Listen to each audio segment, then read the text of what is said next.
Hello दोस्तों, आप सभी कैसे हैं। उम्मीद करता हूँ आप सभी बहुत अच्छे होंगे। तो आज का ये वीडियो है वो क्लास 10th के सभी स्टूडेंट के लिए बहुत ही ज़्यादा इम्पोर्टेंट होने वाला है, क्योंकि इस वीडियो में हम जो हमारे पास प्रश्नावली नंबर 6.2 है उसको हम आज की इस वीडियो में कुछ सवाल भी करेंगे और कुछ इम्पोर्टेंट बात भी जानेंगे। और वो जो इम्पोर्टेंट बात है वो बहुत ही ज़्यादा आप सभी के लिए इम्पोर्टेंट होने वाला है, क्योंकि जो हमारे पास 6.2 का जितने भी सवाल हैं वो सवाल किस आधार पर लगेंगे वो मैं आप सभी को बताऊंगा। तो पहले तो आइए हमें 6.2 शुरू करते हैं और 6.2 में हमें क्या पढ़ना है पहले तो ये हम जानेंगे। तो सबसे पहले जो हमारे पास प्रश्नावली नंबर जो हमारे पास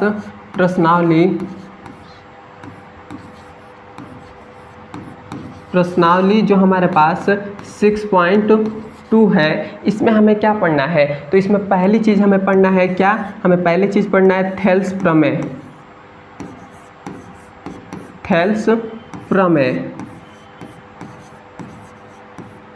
हमें क्या पढ़ना है, पहली चीज़ हमें पढ़ना है थेल्स प्रमेय। और दूसरी चीज़ हमें क्या पढ़ना है, तो दूसरी चीज़ हमें पढ़ना है थेल्स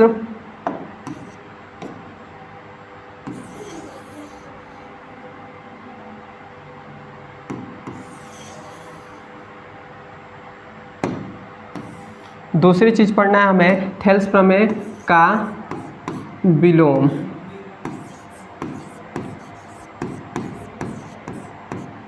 क्या पढ़ना है हमें, दूसरी चीज़ पढ़ना है हमें थेल्स प्रमेय का विलोम। अभी मैं आप सभी को ऐसे बोल रहा हूँ तो आपको समझ में नहीं आया होगा, लेकिन मैं अभी आपको थेल्स प्रमेय का विलोम बताऊंगा तो अब आपको एकदम मेरे दिमाग में बैठ जाएगा कि हाँ थेल्स प्रमेय क्या है, थेल्स प्रमेय का विलोम क्या है। मैं आप सभी को ये दो हमारे पास इम्पोर्टेंट जो टॉपिक है ये बहुत ही ज़्यादा इम्पोर्टेंट है, क्योंकि इन दोनों के बगैर आपके पास जो 6.2 है उसका एक भी सवाल ऐसा नहीं है कि ये दोनों प्रमेय उसमें काम ना आए। दोनों प्रमेय में से एक प्रमेय तो जरूर आपके जितने भी 6.2 है उसमें का कोई भी सवाल आप लगाएंगे तो इन दोनों प्रमेय में से एक प्रमेय तो आपको लगाना पड़ेगा। तो आप इन दोनों प्रमेय को आप बहुत ही ध्यान से समझिएगा और मैं आशा करूँगा, मैं कोशिश करूँगा को आपको समझाने के लिए। तो आइए मैं आप सभी को पहले तो मैं थेल्स प्रमेय समझाऊँगा। तो यहाँ देख लीजिए, हमने यहाँ पर लिखा है थेल्स प्रमेय जो हमारे पास 6.1 है वह थेल्स प्रमेय है। ये हमसे क्या कह रहा है कि यदि किसी त्रिभुज की एक भुजा के समांतर अन्य दो भुजाओं को भिन्न बिंदुओं पर प्रतिच्छेद करने के लिए एक रेखा खींची जाए तो ये अन्य दो भुजाएं एक ही अनुपात में विभाजित हो जाता है। मतलब हमसे इस क्वेश्चन में क्या कह रहा है कि हमें पास एक त्रिभुज है, इस मान लेते हैं कि ये लाइन हमारे पास नहीं है। तो हमारे पास एक त्रिभुज है, इसका नाम हम दे दे रहे हैं ए, इसका नाम हम दे दे रहे हैं बी, इसका नाम हम दे दे रहे हैं सी। क्या हमने क्लियर नाम दे दिया। यहाँ पर मान लेते हैं कुछ देर के लिए मान लेते हैं कि ये जो हमारे पास लाइन है पीला वाला, ये लाइन हमारे पास नहीं है। मान लेते हैं कुछ देर के लिए हमारे पास एक यह त्रिभुज है और मान लेते हैं कि इसमें का कोई भी एक भुजा, इस त्रिभुज में का कोई भी एक भुजा मान लेते हैं कि ये भुजा हमने ले लिया। मान लेते हैं कि हमने एक ये भुजा ले लिया। इस भुजा के एक समांतर, मतलब ये जो हमारे पास BC है इसके भुजा के समांतर एक हम क्या कर रहे हैं, एक रेखा ऐसे खींच दे रहे हैं। मतलब हमने एक ऐसा लाइन हमने खींच दिया और इस लाइन का हमने नाम दे दे रहे हैं, इस लाइन का नाम दे दे रहे हैं D और इस लाइन का नाम दे दे रहे हैं E। हमने नाम दे दिया। क्या कर दिया, इस रेखा के समांतर एक हमने रेखा खींच दिया, DE हमने खींच दिया है। तो इसमें हमको कहता है कि जब भी हमें एक रेखा के समांतर, मान लेते हैं कि BC जो हमारे पास है BC, उसके समांतर हमारे पास कौन सी रेखा है, DE है ना। तो ये हमारे पास DE है, डी ई है। तो जब भी हमें ऐसा दे देगा कि हमारे पास कोई भी एक भुजा हो, उस भुजा के समांतर कोई भी एक लाइन में समांतर हो जाए, तो उसका जो हमारे पास त्रिभुज का मतलब जो अनुपात होगा वो क्या हो जाएगा, बराबर हो जाएगा। और कैसे अनुपात, मतलब जो हमारे पास ए डी है बटा क्या हो जाएगा, बी डी हो, डी बी हो जाएगा, और ए ई हो जाएगा, वो बराबर में बटा में क्या हो जाएगा, डी। देखिए मैं आपको लिख रहा हूँ तब समझ में आएगा। जैसे हमारे पास इस, जब भी हमें मतलब ये भुजा इस भुजा के यदि क्या हो, समांतर हो, समांतर के ये चिन्ह होता है, समांतर का चिन्ह ऐसे होता है। तो आप समांतर मतलब ऐसे दो लाइन खींचे तो आपको कंफ्यूज मत हो जाएगा, ये समांतर का चिन्ह है। तो जब भी हमें ऐसा मतलब एक भुजा के समांतर हो जाए तो उसका जो अनुपात होगा, त्रिभुज का अनुपात होगा, अनुपात मतलब जो हमारे पास ए डी है वो बटा में क्या हो जाएगा, डी बी और बराबर में क्या हो जाएगा, ए ई बटा में क्या हो जाएगा, ई सी हो जाएगा, ई और सी हो जाएगा।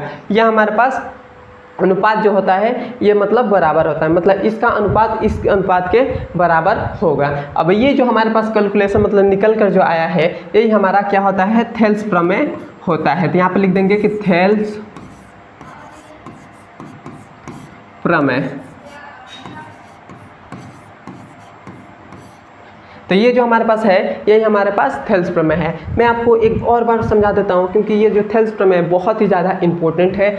और देखिए इसमें क्या करता है, त्रिभुज के मतलब कोई भी हमारे पास एक त्रिभुज है, उसका एक भुजा के समांतर एक और हम रेखा खींच देते हैं। मान लेते हैं कि इस भुजा के समांतर एक हमने, ये पीला वाला जो लाइन है इसे हमने एक रेखा खींच दिया, तो ये भुजा मतलब ये भुजा इसके समांतर हो गई। तो जब हमारे पास ये भुजा दोनों इसके समांतर हो जाएंगी तो इस त्रिभुज इस भुजा का अनुपात इस भुजा के अनुपात के बराबर होगा। तो ये हमारे पास बराबर हो गया, क्लियर आता है। अब ये जो हमारे पास है यही हमारे पास थेल्स प्रमेय कहलाता है। अब हम समझेंगे कि थेल्स प्रमेय का विलोम। लेकिन आपको थेल्स प्रमेय समझ में आया तो एक बार मुझे कमेंट में जरूर बता दीजिएगा, हाँ मुझे समझ में आ रहा है, या कुछ अच्छा कमेंट कर दीजिएगा। अब हम समझेंगे ये जो हमारे पास 6.2 है, 6 प्रमेय जो हमारे पास है ये हमारे पास 6.2 है। ये जो हमारे पास प्रमेय है ये हमारे पास थेल्स प्रमेय का विलोम है। तो थेल्स प्रमेय का विलोम क्या कहता है, विलोम ये हमसे कहता है यदि एक रेखा किसी त्रिभुज की दो भुजाओं को एक ही अनुपात में विभाजित करे तो वह तीसरी भुजा के समांतर होता है। मतलब हम मान लेते हैं कि ये हमारे पास एक त्रिभुज है, इसको तो आप भूल जाइए। ये जो हमारे पास लाइन है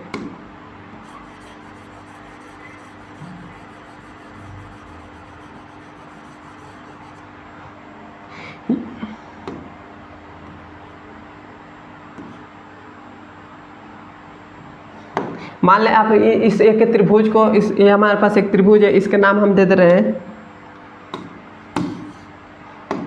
इसका हम नाम दे दे रहे हैं ए, इसका नाम दे दे रहे हैं बी, इसका नाम हम दे दे रहे हैं सी।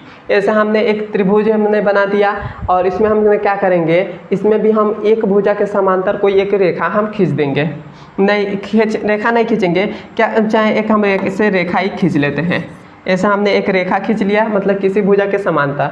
और इसमें क्या हो रहा है, इसका भी हम नाम देते रहे हैं, इसका नाम हमारे पास है डी, इसका नाम है हमारे पास ई, क्लियर बात है। तो जब हमारे पास यदि हमारे पास इन दोनों अनुपात मतलब ये भुजा का अनुपात इस भुजा के अनुपात के बराबर होगा तो हमारे पास ये दोनों भुजा क्या हो जाएंगी, समांतर हो जाएंगे। मतलब हमारे पास यदि हमको ये दोनों भुजा का अनुपात मतलब ये भुजा इस भुजा के हमें समांतर ना दे, मतलब क्वेश्चन में हमें ये भुजा इस भुजा के समांतर ना दे, हमको केवल ये दे दे कि ए डी बटा में क्या हो जाएगा, डी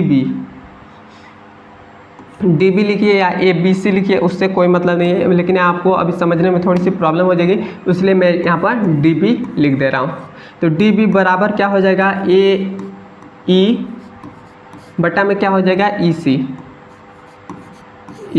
यदि हमको मतलब क्वेश्चन में हमें ये दोनों ना देकर हमें बस हमको ये दे दे कि ये इस भुजा का अनुपात इस भुजा के अनुपात के बराबर है, तो हमारे पास क्या हो जाएगा, हमारे पास जब ये दोनों भुजा का अनुपात बराबर होगा तो जब हमारे पास ये कोई भी मतलब ये जो हमारे पास रेखा है इस रेखा के बराबर हो जाएंगी, समांतर हो जाएगी। मतलब जो हमारे पास बी सी है वो समांतर किसके रेखा के हो जाएंगी, डी सी के समांतर हो जाएंगी। और ये जो हमारा पास होता है ये हमारा क्या होता है, थेल्स प्रमेय का विलोम होता है। तो यहाँ पर हम लिख दे रहे हैं थेल्स प्रमेय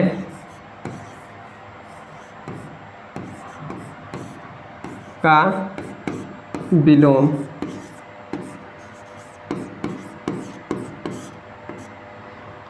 यही जो हमारे पास होता है थेल्स प्रमेय का विलोम होता है। बस हमको ये बात आपको ध्यान में रखना है, जब भी हमें मतलब दो रेखा समांतर दे दें तो उसमें क्या हो जाएगा, ये दो भुजा है इस भुजा के अनुपात के बराबर हो जाएगा। और जब हमारे पास भुजा का अनुपात यदि बराबर दे दें, मतलब इस भुजा का अनुपात इस भुजा के अनुपात के बराबर दे दें, तो उस समय ये जो हमारे पास दो रेखा होगी ये आपस में समांतर हो जाएंगी। यहाँ तक आपको क्लियर है तो एक बार मुझे कमेंट में बता दीजिए।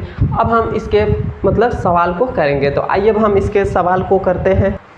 तो ये देखिए, ये हमारे पास पहला नंबर सवाल है 6.2 का, हमारे पास ये पहला नंबर सवाल है। पहला नंबर सवाल हमसे कह रहा है आकृति 6.17 और हमें पहले में दे दिया गया है, ये पहला नंबर में हमें दे दिया गया है और दूसरे में ये दे दिया गया है। पहले में हमें दे दिया है कि DE मतलब DE ये भुजा जो है क्या है, DE मतलब ये भुजा समांतर है किसके, BC के, मतलब ये हमारे पास इस भुजा के समांतर है।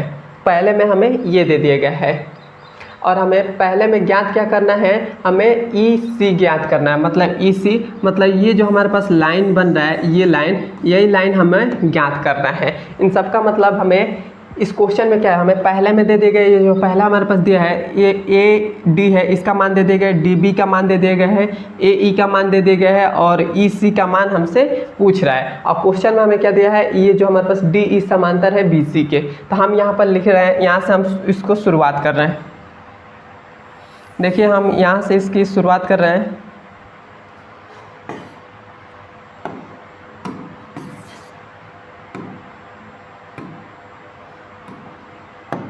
तो देख लीजिए हम इस पहले वाले को शुरुआत कर रहे हैं। पहले वाले में हमें क्या दिया है, पहले वाले में हमें दे दिया गया है कि जो DE है, DE हमें क्वेश्चन में यहाँ पर देखिएगा तो अब दिया है DE समांतर है किसके, BC के, मतलब ये लाइन इस लाइन के क्या है, समांतर है। तो ये हमारे पास हो गया। उसके बाद हमको क्या करना है, ये तो हमें दिया है, तो यहाँ पर आप लिख दीजिएगा कि दिया है। यहाँ पर आप लिख भी सकते हैं कि दिया है, दिया है। क्या हमें दे दिया गया है, ये दे दिया गया है। और हमें ज्ञात क्या करना है, तो यहाँ पर लिख दे सकते हैं कि ज्ञात करना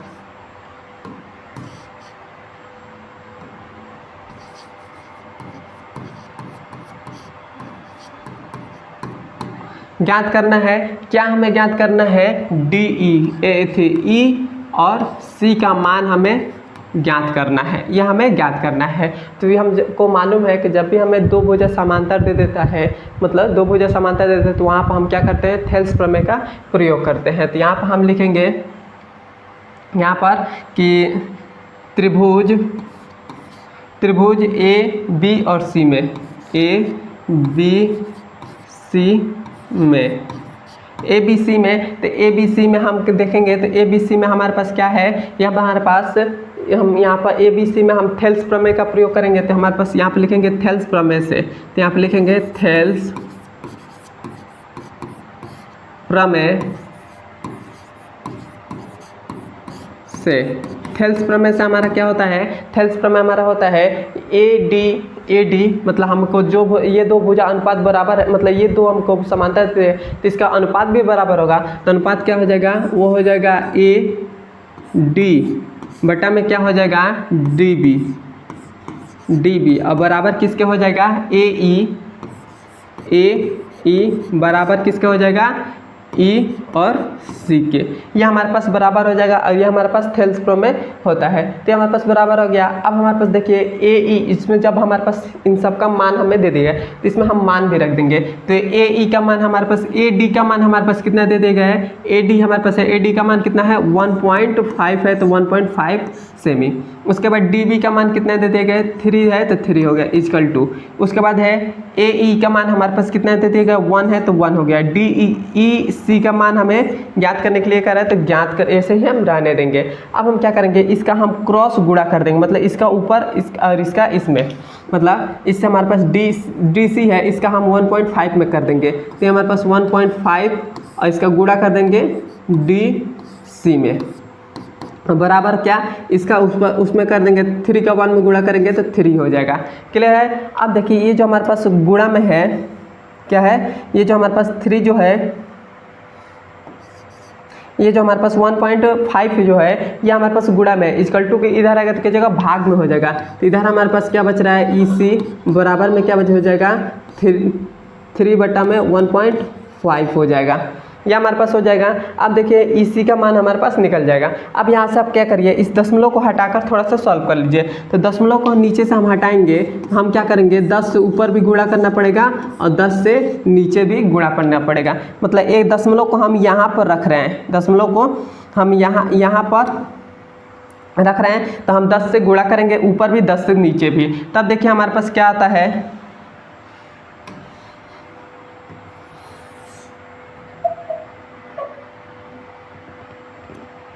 तब यह हमारे पास आ जाएगा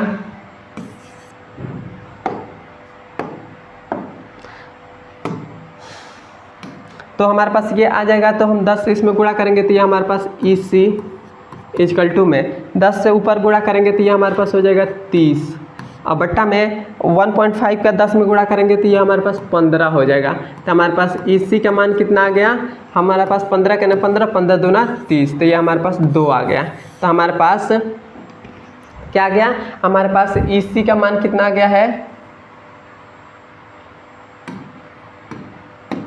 इसी का मान हमारे पास कितना आ गया 2 आ गया, तो हमारे पास ये मान कितना आ गया है 2 आ गया है, तो यहाँ पर हम 2 लिख देंगे। क्लियर बात है यहाँ तक आपको समझ में आया तो एक बार मुझे कमेंट में बता दीजिए कि हाँ यहाँ तक मुझे समझ में आ रहा है। तो यहाँ तक हो गया, अब हम इस दूसरे वाले सवाल को सॉल्व करेंगे। कि हमने इसको मिटा दिया, अब हम दूसरे वाले सवाल को सॉल्व करेंगे। तो दूसरे वाले में हमें देखिए क्या दिया है, दूसरे वाले हमें इसमें दे दिए गए हैं कि जो हमारे पास क्या है ए डी है, मतलब ए और डी, यही हमें क्या करना है ज्ञात करना है। ये जो हमारे पास है ये हमें ज्ञात करना है, क्या करना है ज्ञात करना है। और सेम वही बात दे दिया गया है, मतलब इसमें भी हमारे पास जो है डी ई है, डी ई समांतर क्या दिया है बी सी के, मतलब बी सी के ये हमें समांतर दे दिया गया है। तो सेम उसी प्रकार से करेंगे, तो हम यहाँ पर दूसरे वाले को ले ले रहे हैं। तो हमें क्या दे दिया गया है, इसमें क्वेश्चन में हमें दिया है, तो यहाँ पर हम लिख ले रहे हैं दिया है, दिया है क्या हमें दे दिए गए है डी ई समांतर है BC के, यह हमारे पास समांतर है।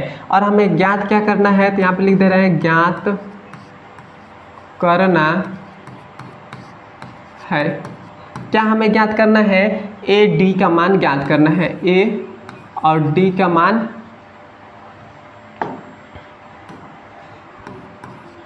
ए डी का मान हमें ज्ञात करना, मतलब इस वाले को हमें ज्ञात करना है। तो हम यहाँ पर भी थेल्स प्रमेय का प्रयोग करेंगे, तो यहाँ पर हम लिखेंगे त्रिभुज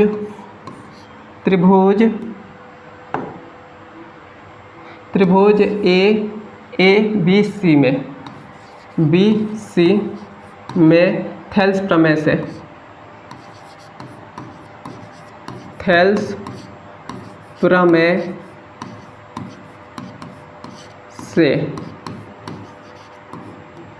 से, तो थेल्स प्रमेय हमारा क्या होता है, वो हो जाएगा मतलब भुजा का अनुपात बराबर हो जाएगा। तो हमारे पास ये क्या हो जाएगा ए डी बटा में क्या हो जाएगा डी बी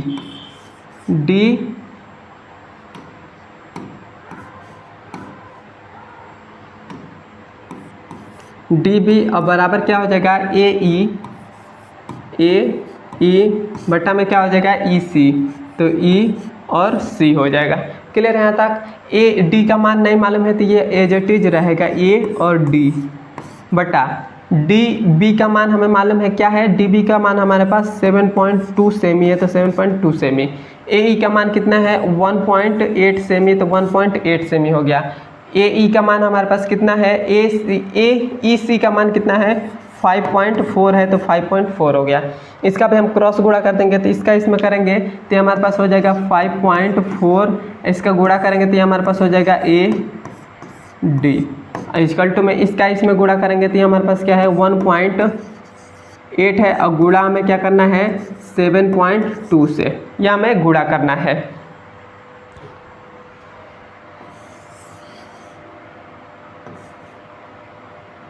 हमें गुणा करना है, तो हम कैसे करेंगे, तो यहाँ पर देख लीजिए हम इसका गुणा करेंगे। अब हम गुणा करने से पहले हम क्या कर रहे हैं, इस गुणा इन दोनों का गुणा करने से पहले हम ये जो हमारे पास 5 पॉइंट क्या है 5.4 है, इसको हम इक्वल टू के इधर भेज दे रहे हैं। तो हम क्या करेंगे, ये जो हमारे पास है ए डी बराबर क्या हो जाएगा 1.8 इंटू में 7.2, और ये हमारे पास हो जाएगा 5.4 हो जाएगा, यह हमारे पास हो जाएगा। क्लियर बात है यहाँ तक। अब आप देखिए, अब हमारे पास तो इतना आ गया, अब हमारे पास ये हो जाएगा ए डी बराबर, ये जो हमारे पास पॉइंट है तो एक पॉइंट से एक पॉइंट कट जाएगा, तो हमारे पास ऊपर क्या हो जाएगा 18 गुणे 7.2 हो जाएगा, और बटा में क्या हो जाएगा हमारे पास 54 हो जाएगा, इतना हो जाएगा। तो अब आप देखिए ये हमारे पास क्या हो जाएगा, मतलब तो हमने क्या किया, एक यहाँ पर पॉइंट है, यहाँ पर भी तो एक पॉइंट से एक पॉइंट कट जाएगा। क्लियर है। अब देखिए 18 का 18, 18 दूना 36, 18 तिया कितना होता है 54 होता है, तो 18 करने 18, 18 तिया 54 हो गया। तो ये हमारे पास क्या आ गया, ए डी का मान हमारे पास कितना आ गया 7.2, और बट्टा में क्या हो जाएगा 3 हो जाएगा, 3 हो गया। अब देखिए ऊपर भी दशमलव है, तो दशमलव को हटाने के लिए हम क्या करेंगे, ऊपर भी 10 से गुणा और नीचे भी 10 से गुणा कर देंगे। ये हमारे पास ए डी बराबर क्या हो जाएगा, ये हमारे पास हो जाएगा 72, और बट्टा में क्या हो जाएगा 30 हो जाएगा, 30 हो जाएगा। तो अब हम इसमें से जब भाग कर, मतलब इसमें से 30 से जब हम इस 72 में जब हम भाग करेंगे तो ये हमारे पास कितना आ जाएगा, ए डी बराबर 30 दूना 60, 30 दूना 60 और 12 बच रहा है, तो 2.6 ऐसे लगभग में आएगा, मतलब मैं आशा करता हूँ इतना ही आएगा, 2.6 आ जाएगा। तो ये हमारे पास क्या हो जाएगा, जो हमारे पास ए डी है उसका मान कितना आ जाएगा 2.6 आ जाएगा, और यही हमारा आंसर हो जाएगा। यहाँ तक क्लियर है, यहाँ तक आपको क्लियर है तो एक बार मुझे कमेंट में बता दीजिए। अब हम चलते हैं इसके अगले नंबर सवाल पर। ये हमारे पास दूसरा नंबर सवाल है। दूसरा नंबर सवाल देखिए, दूसरे में हमें 3 पार्ट दिए गए हैं, लेकिन मैंने एक ही पार्ट लिया है, एक पार्ट सॉल्व करूँगा तो आपको 2 पार्ट समझ में आ जाएगा। तो देखिए हमारे पास दूसरा नंबर सवाल हमसे कह रहा है कि किसी त्रिभुज पी क्यू आर, तो सबसे पहले तो कह रहे हैं कि किसी त्रिभुज, तो एक हम पहले क्या कर रहे हैं, एक हम यहाँ पर त्रिभुज बना ले रहे हैं। तो हम यहाँ पर एक त्रिभुज बना लेते हैं, कह रहे हैं त्रिभुज पी क्यू आर, हम यहाँ पर एक त्रिभुज बना लेते हैं।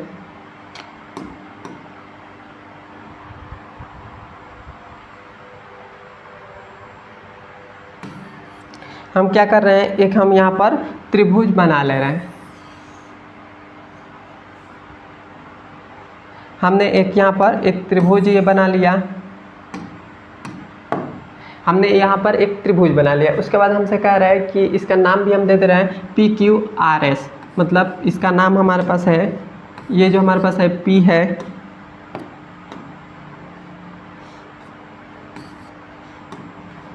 ये हमारे पास P है, ये हमारे पास Q है, ये हमारे पास R है। R हो गया। तो कह रहे हैं कि किसी त्रिभुज, मतलब किसी त्रिभुज की भुजाओं PQ, किसी त्रिभुज की भुजाओं PQ मतलब ये भुजा, और PR मतलब ये भुजा पर क्रमशः बिंदु E और F स्थित है। मतलब इन दोनों भुजाओं पर, मतलब पी क्यू और पी आर पर एक दोनों भुजाओं पर एक बिंदु, मतलब इस प्रकार से एक रेखा है, वो हमारे पास क्या है स्थित है। तो इस रेखा को हम ऐसे इससे हम करते रहें,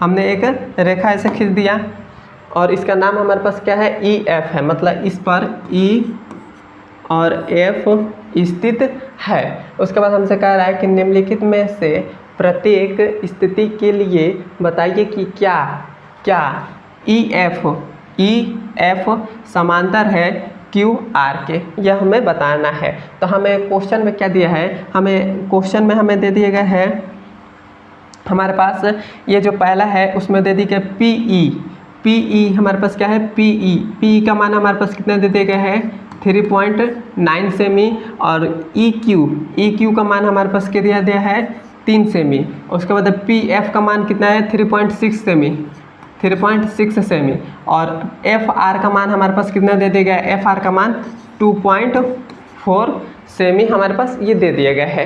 क्वेश्चन में हमें इतना दिया है तो हम को और कह रहा है कि हमें मतलब ये भुजा मतलब ये लाइन इस लाइन के समांतर है या नहीं है ये हमें बताना है। तो जब भी हमें इसमें बताना है तो हम कैसे बताएंगे, तो हमें इसमें क्या करना है मतलब ज्ञात ही न करना है, क्या करना है हमको ज्ञात करना है। ज्ञात करना है, क्या ज्ञात करना मतलब ये ज्ञात बताना है या ज्ञात करना है मतलब वही तो है। ई एफ समांतर है क्यू आर के, मतलब यह हमें बताना है। तो आपको मालूम होगा कि जब भी हमें ए ज्ञात करने के लिए हमें थेल्स प्रमेय का विलोम का प्रयोग करते हैं। थेल्स प्रमेय का विलोम मतलब इसको हमें बताने के लिए कैसे हम करेंगे, मतलब इसका इस भुजा का अनुपात इस भुजा का अनुपात के बराबर आ जाएगा तभी तो ये निकलेगा। तो हम यहाँ पर थेल्स प्रमेय का विलोम का प्रयोग करेंगे। तो यहाँ पर हम लिख दे रहे हैं थेल्स प्रमेय का विलोम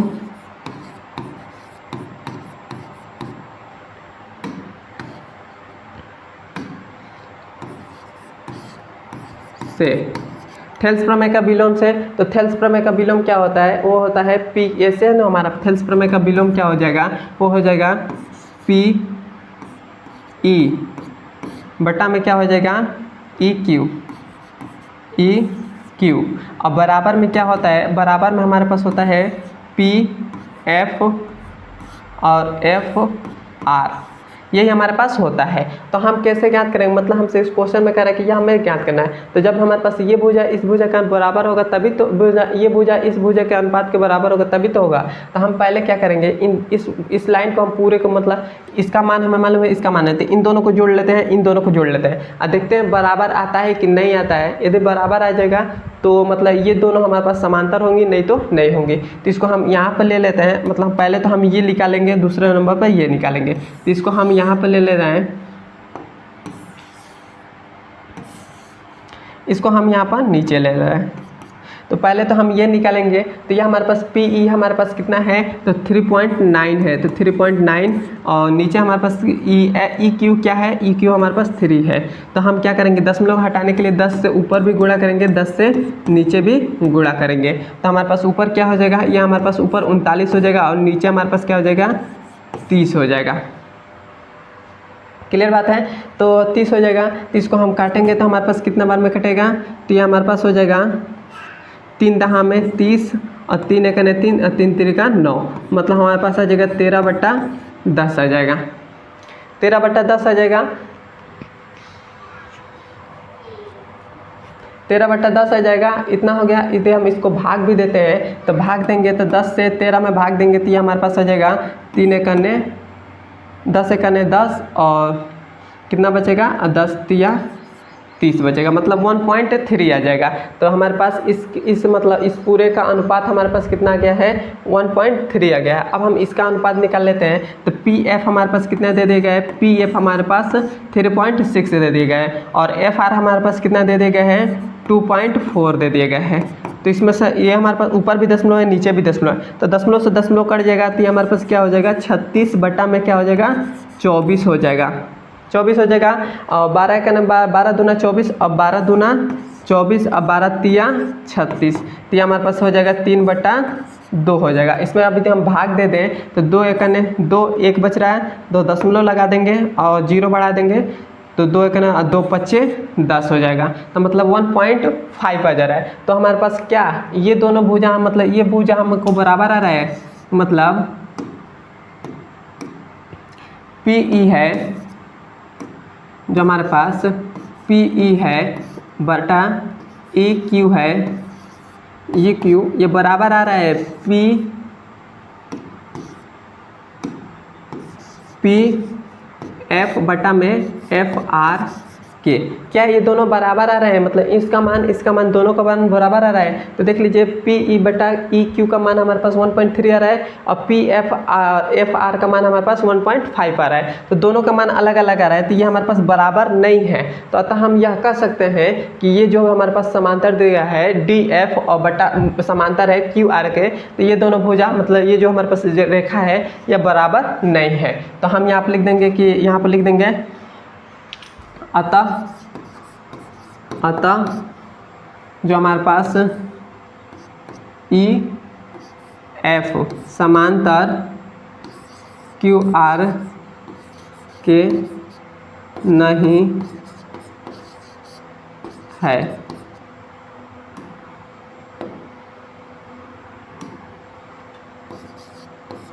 समांतर नहीं है मतलब हमारे पास जो ई एफ है वो समांतर क्यू आर के नहीं है। ये हमारा आंसर हो जाएगा। क्लियर है? यहाँ तक आपको समझ में आया तो मुझे कमेंट में बता दीजिए। तो देख लीजिए हमको तो मतलब ये बहुत ही अच्छे तरीके से सवाल दिया था। इसमें का 2 पार्ट और दिए हैं, दो पार्ट आपको होमवर्क में करिएगा। यदि नहीं होता है तो आप मुझे कमेंट में कर दीजिए कि बता दीजिए, मैं बता दूँगा। अब हम इसके तीसरे नंबर सवाल पर चलते हैं।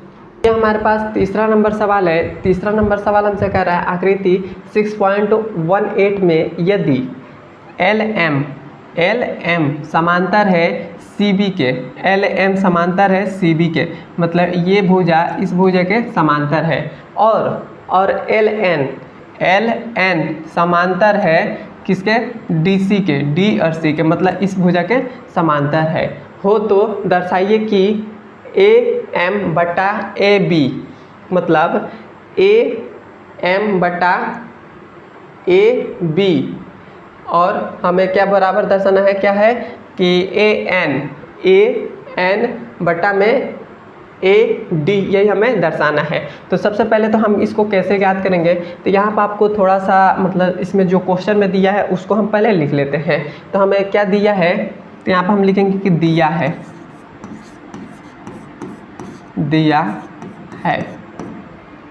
क्या हमें दिया है, एल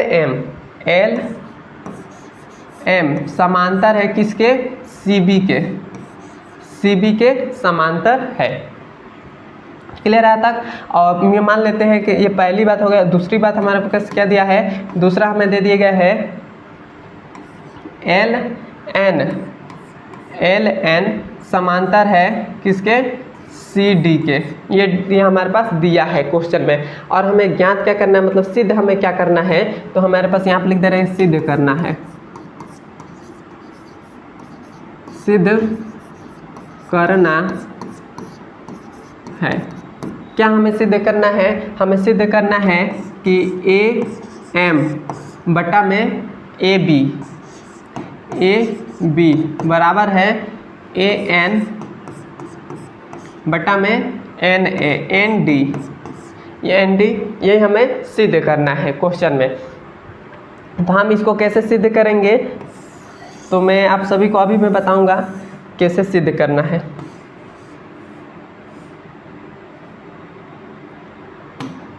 तो देखिए इसको सिद्ध करने के लिए हम क्या करेंगे, पहले तो हमारे पास ये दिया है एल एम समांतर है सी बी के। क्या दिया है, एल एम समांतर है सी बी के, मतलब ये भुजा इस भुजा, मतलब ये भुजा जो है इस भुजा के समांतर है। तो पहले तो हम क्या देखेंगे, इस वाले त्रिभुज में हम देखेंगे, इस त्रिभुज की पहले तो हम देखेंगे। तो जब हमारे पास ये भुजा इसके समांतर है, यहाँ पे देख लीजिए त्रिभुज किस प्रकार से है, इस प्रकार से हमको ये दे दिया गया है, इस प्रकार से हमको ये दे दिया गया है। और हमें ये लाइन इस लाइन के समांतर है, मतलब ये हमारे पास M है, ये हमारे पास L है, ये हमारे पास C है, ये हमारे पास B है, और ये हमारे पास A है, ये हमारे पास दे दिया गया है। तो इसमें कह रहा है कि ये भुजा इस भुजा के समांतर है, तो हम इसमें ये दोनों दे दिए गए समांतर, तो इसका क्या हो जाएगा, इसमें मतलब इसका अनुपात भी तो बराबर होगा। तो इसका अनुपात हमारे पास बराबर होगा, तो उसी अनुपात से हम इस वाले के पहले से इससे हमारे पास एक अनुसमीकरण मिल जाएगा, और ये जो हमारे पास एल एम मतलब ये भुजा इसके समांतर दे देगा, तो इससे भी हमें एक अनुपात मिलेगा। तो हम यहाँ पर लिखेंगे कैसे, तो इसको हम सॉल्व कैसे करेंगे, तो यहाँ पर हम लिखेंगे कि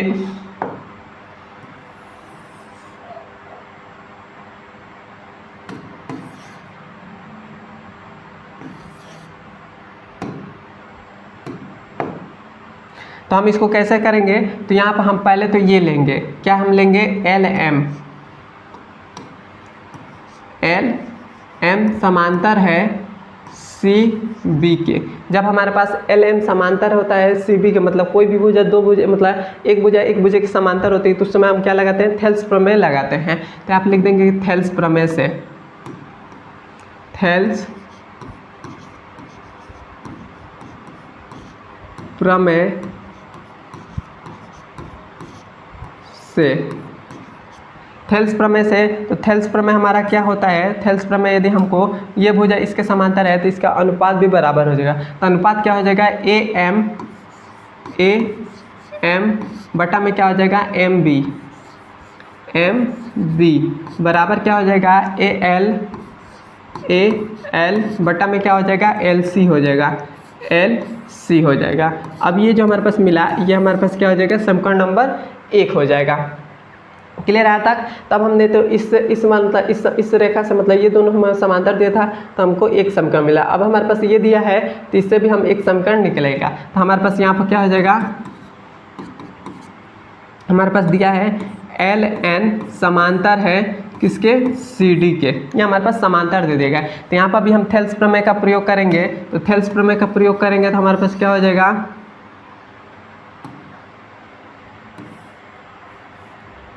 तो यहाँ पर भी थेल्स प्रमेय का प्रयोग करेंगे। तो थेल्स प्रमेय का प्रयोग करेंगे तो हमें इसमें अब हम देखेंगे क्या, अब हम इसको थोड़ा सा मैं मिटा दे रहा हूँ, इसमें अब हम इसको थोड़ा सा साफ से देखिएगा। इसमें हमें एल एन, ये जो हमारे पास है यहाँ पर एल है, यहाँ पर एल है। तब हमें इसमें कह रहा है कि जो हमारे पास एल एन है, मतलब ये जो हमारे पास लाइन है, ये लाइन इस लाइन के समांतर है। तो जब हमारे पास ये लाइन इस समांतर है तो इसका अनुपात भी, इस त्रिभुज का अनुपात भी बराबर हो जाएगा। मतलब आपको बस इतने में देखना है, इस वाले त्रिभुज में आपको देखना है। तो देखेंगे तो ये हमारे पास ये लाइन इस लाइन के समांतर है, तो इसका अनुपात भी बराबर हो जाएगा। तो अनुपात हम कैसे लेंगे, तो इसको लेंगे कि ए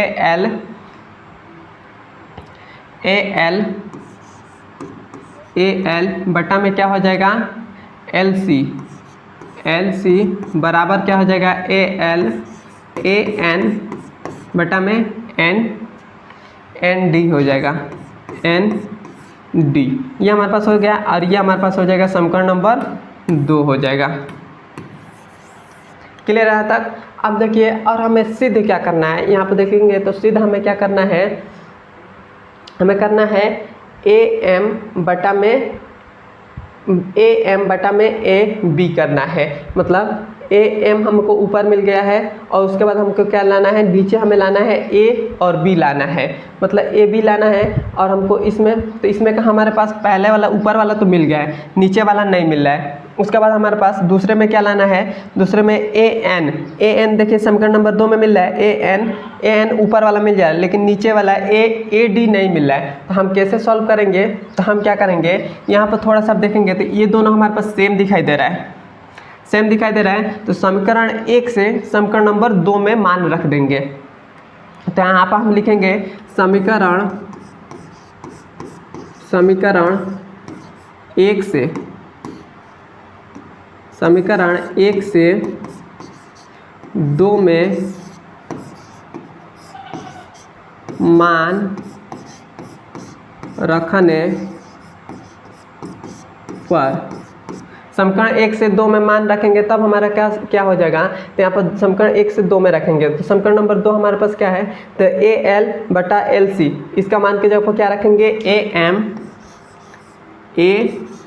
एम बटा में क्या हो जाएगा, एम बी। अब बराबर में क्या है, मतलब समीकरण 1 का मान, समीकरण 1 का मतलब इसका मान यही ना है, तो इसके मान की जगह पर यही रख दिया क्योंकि ये भी तो वही है, तो इसका मान की जगह ये रख दिया। और समीकरण नंबर 2 हमारे पास क्या है, वो हो जाएगा ए एन बटा में क्या हो जाएगा, एन डी हो जाएगा।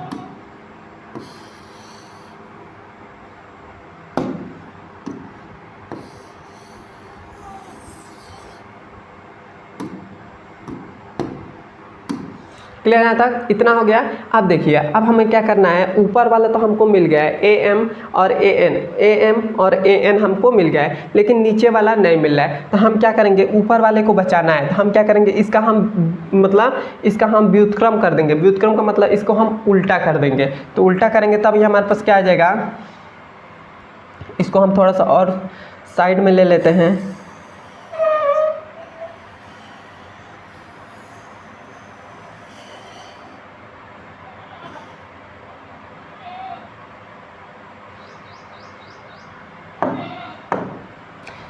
अब हम यहाँ पर एक लाइन खींच लेते हैं।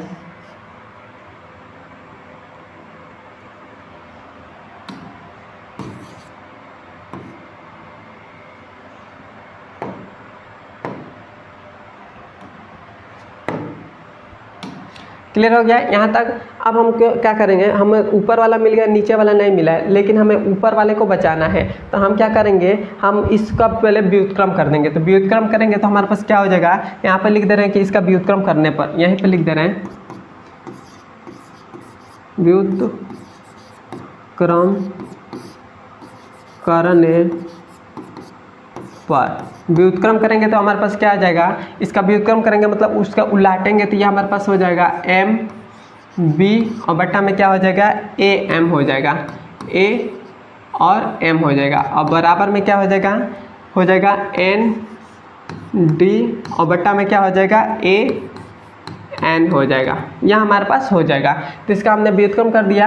अब हम क्या करेंगे, इसलिए हमको तो नीचे वाला तो मिल गया मतलब, तो अब हम दोनों में एक एक जोड़ देंगे। तो एक एक जोड़ेंगे तो हमारे पास क्या आ जाएगा, मतलब दोनों में एक एक जोड़ेंगे तो उससे कोई मतलब नहीं है, क्योंकि एक एक से हम काट भी सकते हैं, तो उससे कोई मतलब नहीं। तो हमारे पास ये हो गया AMB बटा में हो जाएगा A और M और प्लस में क्या हो जाएगा 1 में क्या है ND और बटा में क्या है AN। इसमें भी +1 जोड़ देंगे।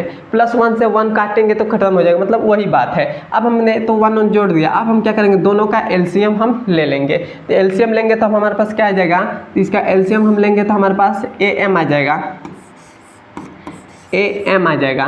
AM से AM कट जाएगा तो यहाँ पर हो जाएगा MB हो जाएगा और यहाँ पर हो जाएगा प्लस और ऊपर जाकर ये हमारे पास क्या हो जाएगा AM हो जाएगा। अब बराबर यहाँ हमारे पास इसका भी एलसीएम लेंगे तो AN हो जाएगा और AN से AN कट जाएगा तो ND हो जाएगा और प्लस में AND A और N ऊपर चला जाएगा। क्लियर बात है? अब यहाँ पर आप थोड़ा सा ध्यान देंगे तो हमारे पास क्या है, हमारे पास MB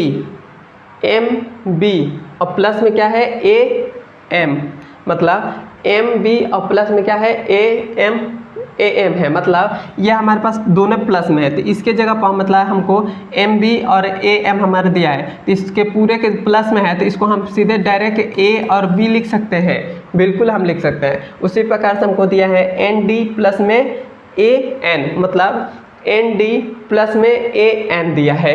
मतलब मान लेते हैं कि इसका मान हमारे पास 2 है, इसका मान हमारे पास 1 है, तो ये हमारे पास दिया है। तो इन दोनों को यदि हम जोड़ देंगे तो हमारे पास टोटल कितना आ जाएगा, 3 नो आ जाएगा। तो ये पूरा हमारे पास 3 आ जा रहा है। तो वही हमारे पास AND दिया है और प्लस में दे दिए गए AN दे दिए गए। तो इन दोनों को जोड़ेंगे तो हमारे पास क्या आ जाएगा, हमारे पास A और D आ जाएगा। क्लियर बात है? यहाँ तक आपको समझ में मतलब आ चुका होगा। तो हम यहाँ पर क्या हो जाएगा, यह हमारे पास ऊपर हो जाएगा, मतलब ऊपर हमारे पास हो जाएगा A और B और बटा में M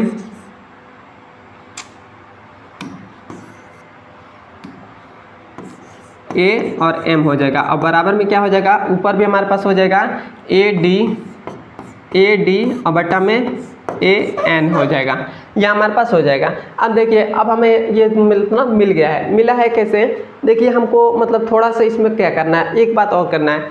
हमें इसका मतलब इसका हमें उल्टा मिल गया है। उल्टा मिल गया है तो हमने यहाँ पर जैसे व्युत्क्रम किया था तो इसका पलाटे थे, तो यहाँ पर भी हम इसका व्युत्क्रम कर देंगे। तो व्युत्क्रम भी करेंगे तो हमारे पास ये क्या हो जाएगा, इसका व्युत्क्रम करेंगे तो हमारे पास ये बनेगा AM बटा में हो जाएगा AB बराबर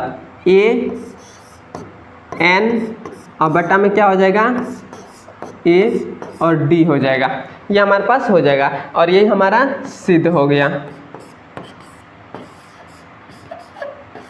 ये हमसे क्वेश्चन में कहा था सिद्ध करने के लिए, और ये हमारा सिद्ध हो गया। यहाँ तक आपको समझ में आया तो एक बार मुझे कमेंट बता दीजिए, और बहुत ही आसानी तरीके से आप मतलब खूब अच्छे से देख लीजिए कैसे मैंने सॉल्व किया है। क्लियर है यहाँ तक? मैं आशा करता हूँ कि यहाँ तक आपको समझ में आया होगा। अब मैं इसके चौथे नंबर सवाल पर चलता हूँ।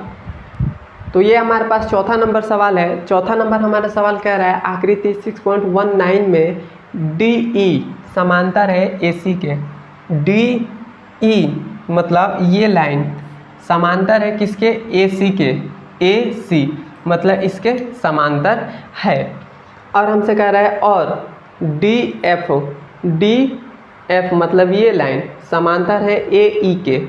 AE के मतलब ये लाइन इस लाइन के समांतर है। तो सिद्ध कीजिए कि BF बटा में FE मतलब BF बटा में FE बराबर है BE बटा में EC के मतलब बराबर है। ये हमको सिद्ध करना है। तो सबसे पहले हमें क्या करना है, हमें जो दिया है उसको क्वेश्चन में लिख लेते हैं। तो हमको यहाँ पे लिखेंगे दिया है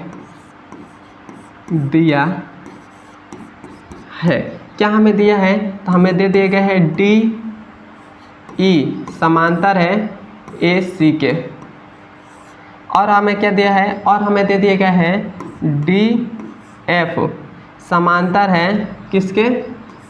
AE के हमारे पास समांतर दे दिया गया है। और हमें सिद्ध क्या करना है, तो हमको यहाँ पे लिख लेते हैं सिद्ध करना है।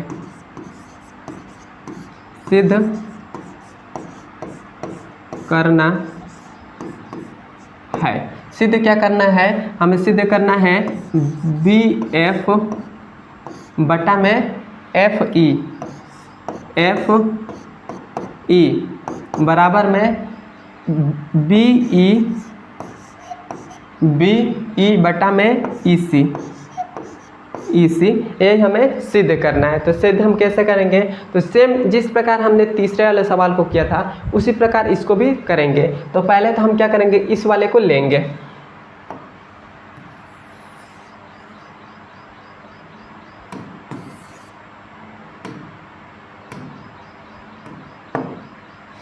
पहले तो क्या करेंगे, हम इस वाले को लेंगे, इससे हमको एक समीकरण मिलेगा। उसके बाद फिर से ये लेंगे तो उससे भी हमें एक समीकरण मिलेगा। तो ये वाले हम ले लेते हैं। तो ये हमारे पास क्या है, DE समांतर है AC के। AC का हमारे पास समांतर ये दे दिया गया है। तो हम कैसे करेंगे, तो हमको ये दोनों समांतर दे दिए गए, मतलब यहाँ पर आप थोड़ा सा ध्यान देंगे तो आप इस वाले ये दोनों लाइन को आप भूल जाइए, बस आप ये दोनों लाइन को आप भूल जाइए।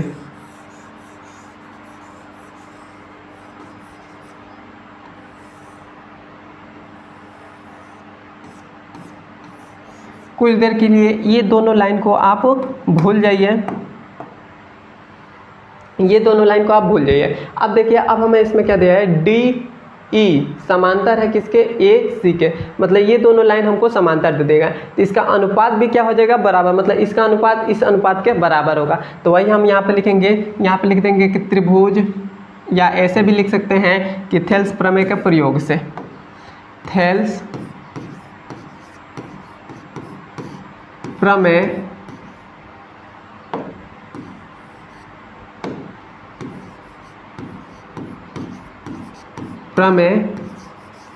के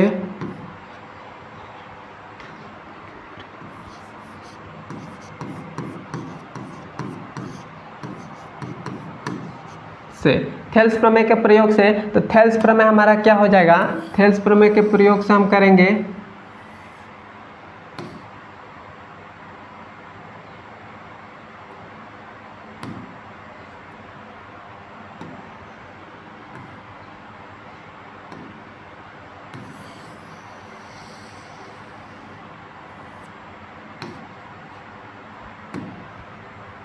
थेल्स प्रमेय का प्रयोग क्या होता है, जब हमको ये दोनों भुजा समांतर है तो इसकी अनुपात भी बराबर हो जाएगा। तो हम इसका अनुपात कैसे लेंगे, तो BD बटा में क्या हो जाएगा, DA। तो ये हमारे पास हो जाएगा BD बटा में क्या हो जाएगा, बटा में क्या हो जाएगा, डी ए हो जाएगा, डी ए हो जाएगा बराबर, या इसको हम इसको लेते हैं तो ए बी ई बटा में क्या हो जाएगा, ई सी, ये हमारे पास समीकरण नंबर 1 हो गया। क्लियर है यहाँ तक?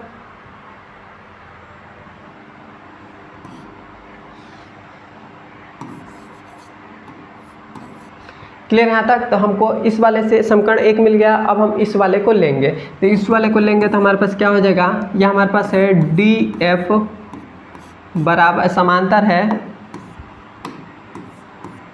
है किसके, ए ई के हमारे पास समांतर है। तो इसको कैसे हम सॉल्व करेंगे, तो इसमें भी अब हमारे पास दे दिया था जो हमको, इसको तुम पहले मिटा दे रहे हैं, अब हम इस वाले को मिटा दे रहे हैं।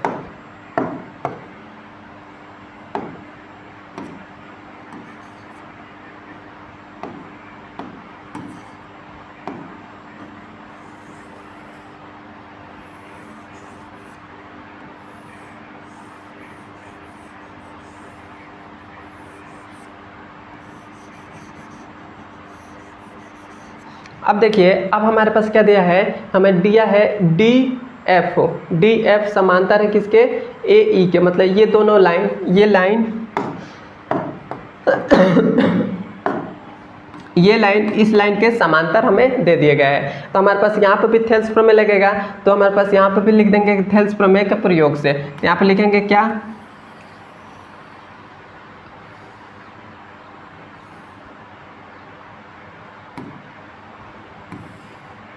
थेल्स प्रमेय के प्रयोग से। तो थेल्स प्रमेय का प्रयोग हमारा क्या हो जाएगा, वो हो जाएगा बी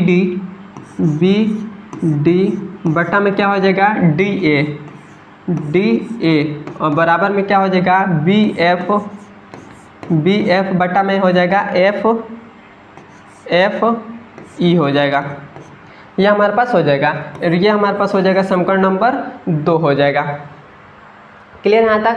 तो अब यहाँ पर आप थोड़ा सा ध्यान देंगे तो हमको सिद्ध क्या करना है वो पहले हम देखते हैं। तो सिद्ध हमें करना है बी एफ बटा में एफ ई। तो यहाँ पर कहीं पे दिखाई दे रहा है बी एफ बटा में एफ ई, बी एफ बटा में एफ ई, ये हमें को लाना है। दूसरा नंबर पर क्या लाना है, बी ई बटा में ई सी, बी ई बटा में ई सी, मतलब ये हमको लाना है, ये दोनों को लाना है। तो यहाँ पे देखिए ये दोनों हमको बराबर दिखाई दे रहे हैं, तो हम क्या करेंगे, समीकरण नंबर जो हमारे पास 2 है, इससे मान यदि हम इसमें रख दें, मतलब समीकरण 2 का मान समीकरण नंबर 1 में रख दें तो हमको हमारे पास ये निकल जाएगा। तो यहाँ पर हम लिखेंगे समीकरण समीकरण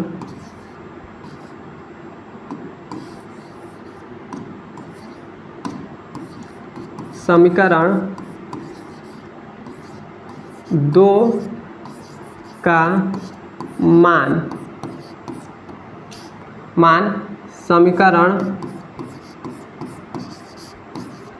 1 में रखने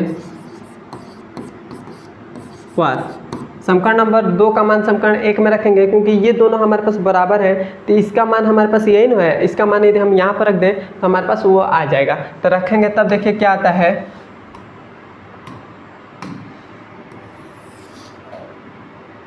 तो रखेंगे तो हमारे पास आ जाएगा, ये हमारे पास है समीकरण नंबर 2 हमारे पास क्या है, वो है बी एफ बटा में क्या है, एफ ई और बराबर क्या हो जाएगा, समीकरण नंबर 1 क्या है हमारे पास, मतलब इस वाले मान का यहाँ पर हमने रख दिया और ये हमारे पास बटा में क्या है, बी ई और बटा में क्या है, ई सी, और यही हमें सिद्ध करना था और ये हमारा सिद्ध हो गया। देखिए हमसे क्वेश्चन में कहा था कि बी एफ बटा में ई एफ, बी एफ बटा में ई एफ बराबर बी ई बटा में ई सी, बी ई बटा में ई सी, और ये हमारा सिद्ध हो गया। क्लियर यहाँ तक आपको समझ में आया तो एक बार मुझे कमेंट बता दीजिए। बस इसमें कुछ भी नहीं करना था, इसमें मैंने जो लाइन मिटाया है उसको आप बस थोड़ा सा ध्यान देकर सॉल्व करते हैं तो आपको ये सवाल सॉल्व हो जाएगा। अब हम चलते हैं इसके 5वें नंबर सवाल पर। यह हमारे पास 5वां नंबर सवाल है। 5वां नंबर सवाल हमसे कह रहा है आकृति 6.25 यह हमसे कह रहा है कि आकृति 6.20 में डी ई समांतर है ओ क्यू के, मतलब डी ई समांतर है ओ क्यू के, डी ई मतलब ये लाइन समांतर है ओ क्यू के मतलब इसके समांतर है। और हमसे कह रहा है कि डी एफ समांतर है ओ आर के, मतलब डी एफ समांतर है ओ आर के, मतलब इस लाइन के समांतर है। तो दर्शाइए कि ई एफ मतलब ये लाइन समांतर है किसके, क्यू आर के, मतलब इसके समांतर है, यही हमें दर्शाना है। तो हम इसको कैसे दर्शाएंगे, तो सबसे पहले तो हम दो समीकरण मिलेगा, जैसे प्रकार हमने अभी चौथे नंबर सवाल किया, तीसरे नंबर, उससे हमें इन दोनों से हमको दो समीकरण मिलेगा। तो दो समीकरण मिलेगा तो वो समीकरण को पहले हम निकाल लेते हैं। तो हम यहाँ पर लिख देते हैं कि जो हम क्वेश्चन में दिया उसको लिख लेते हैं। तो यहाँ पर हमको दिया है उसको लिख लेते हैं, दिया है, क्या हमें दिया है, एक तो हमें दिया है डी ई समांतर है ओ क्यू के, और हमें क्या दिया है डी एफ समांतर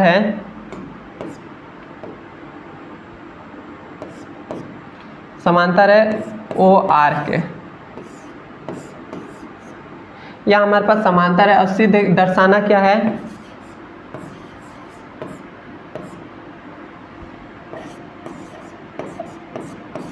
दर्शाइए, हमें दर्शाना क्या है, हमें दर्शाना है कि ई एफ समांतर है क्यू आर के, यही हमें इसमें दर्शाना है। तो हम कैसे दर्शाएंगे, तो जिस प्रकार हमने इन दोनों को सॉल्व करके दो समीकरण लाए थे उसी प्रकार इन दोनों को भी सॉल्व करके दो समीकरण लाएंगे। तो पहले तो हम यहाँ पर एक लाइन खींच लें, उसके बाद हम इसको सॉल्व कर रहे हैं। तो यहाँ पर देख लीजिए हमने एक लाइन खींच दिया, उसके बाद सॉल्व करेंगे। तो इसको पहले हम लेते हैं, तो इसको लेंगे तो ये हमारे पास है डी ई समांतर है ओ क्यू के, ये हमें दे दिया गया है। तो जब हमारे पास ये दोनों समांतर है, मतलब यहाँ पर देखिए हमें डी ई समांतर है ओ आर के, मतलब आप थोड़ा सा बस ध्यान देंगे तो बस आप इस त्रिभुज में देखिए, इस वाले त्रिभुज में देखिए ये समांतर है इसके, तो इसका हमारे पास क्या हो जाएगा, इसका हमारे पास जो मतलब अनुपात होगा वो भी तो बराबर होगा, मतलब इस त्रिभुज का अनुपात बराबर होगा। तो यहाँ पे लिख दे रहे हैं थेल्स प्रमेय से, थेल्स प्रमेय से हमारा इसका अनुपात भी बराबर हो जाएगा। तो पी ई बटा क्या हो जाएगा, ई क्यू बराबर पी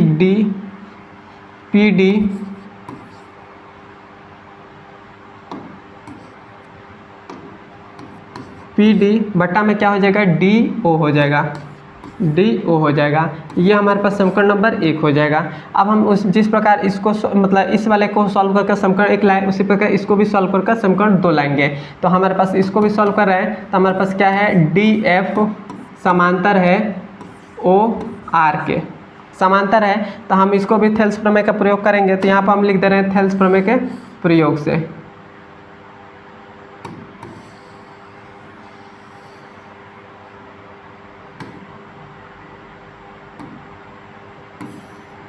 थेल्स प्रमेय के प्रयोग से। तो थेल्स प्रमेय का प्रयोग फिर से क्या हो जाएगा, ये हमारे पास अब तो हम इसमें नहीं देखेंगे, मतलब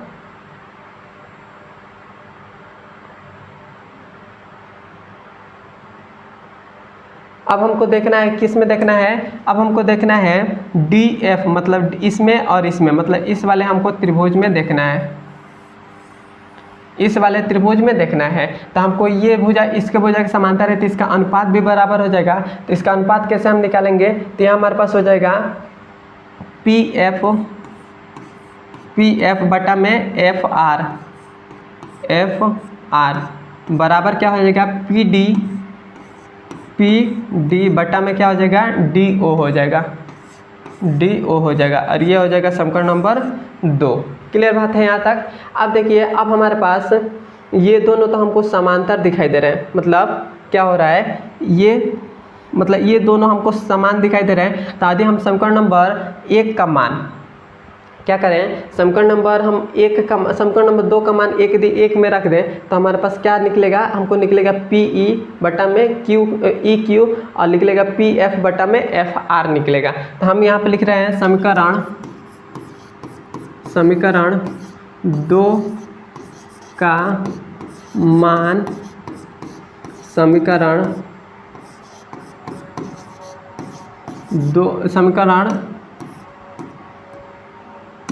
1 में रखने पर, समीकरण नंबर 1 में रखेंगे तो हमारे पास क्या आ जाएगा, देखिए हम रख रहे हैं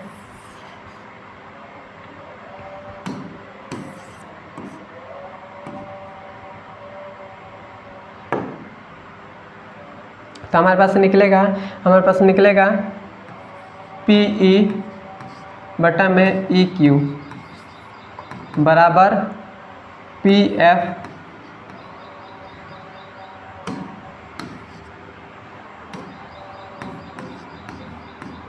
बटा में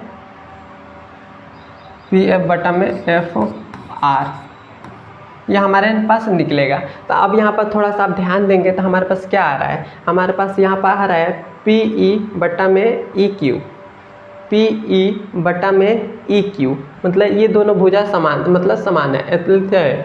उसके बाद अनुपात पी एफ बटा में एफ आर, मतलब ये भुजा इस भुजा के अनुपात के बराबर है। तो जब हमारे पास इस भुजा का अनुपात के बराबर है तो थेल्स प्रमेय के विलोम से हम यह कह सकते हैं कि ई एफ बटा में समांतर होगा क्यू आर के। तो हम यहाँ पे लिखेंगे कि थेल्स प्रमेय के विलोम से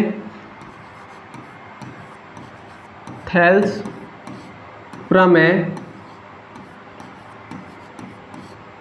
के विलोम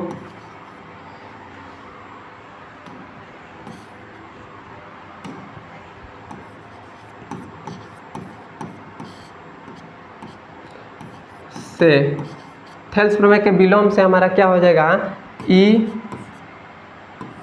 एफ समांतर हो जाएगा क्यू आर के, और ये जो हमारे पास आया ये हमारा आंसर हो जाएगा।